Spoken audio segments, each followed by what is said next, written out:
Good afternoon, distinguished leaders in the field of quality and my fellow delegates. I didn't hear anything back. Good afternoon. Okay, so let's make it participatory session.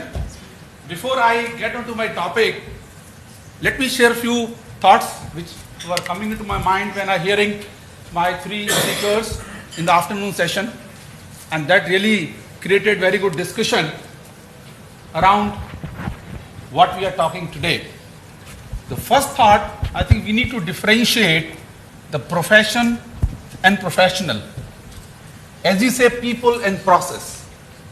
I think somewhere why that discussion went into a different direction, probably we are mixing the profession and professionals. If somebody says a professional cannot grow to certain level, I think that is very independent judgment. People might have grown to such a higher levels in the hierarchy. It depends upon what all they have done in their entire career. To me, sometimes an individual, if he has spent a significant amount of time in the quality profession in the entire career, there is a very high likely chance that he will be going to higher positions. So today, when I am discussing about topic, definitely no comment on the professionals. My comments are only on the profession. So I am focusing on the process. The process, as the topic says, future of quality. And I think all the speakers were unanimous in making a statement that this profession has to change with the time. And it has changed with the time. I think all of us agree what was being done 20 years ago, what was being done 10 years ago, what was being 5 years ago, it's all evolving. There may be few professionals who might have adopted different approaches to deliver activities in this function. So again, I'm talking about the quality as a profession, and here the way I see, when the question came that this is the topic of this conference, I was very excited to share some of my thoughts, some of the practices, and definitely my previous speaker from HDFC Bank has shared so many slides. So after that benchmark, definitely I'll be very, very low. So I think setting that expectations right. I would like to make this more interactive. I'm just going to share some of the thoughts which I have with respect to the future of quality. So the topic which I have kept is excellence in customer experience, the quality way forward. Now, one more statement I would like to make. Whenever you feel the need for asking a question, please ask. It has to be all driven by your experience.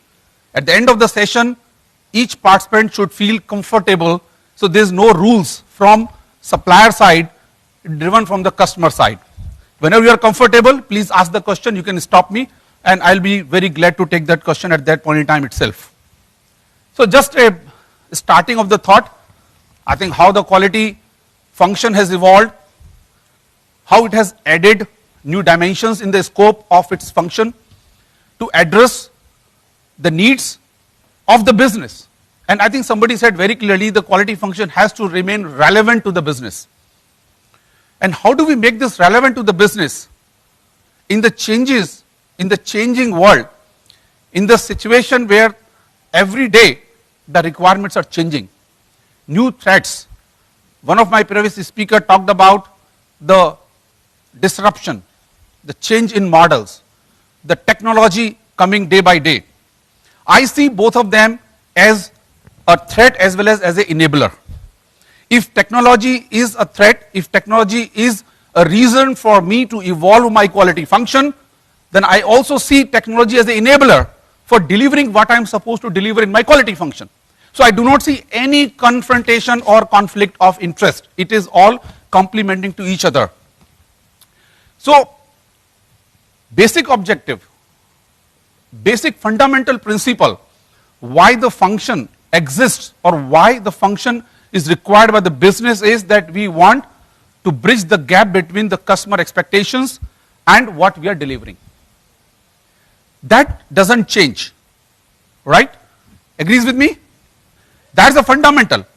Because your business has got many other goals associated with that. But the quality function has this primary objective that this gap must be bridged. Therefore,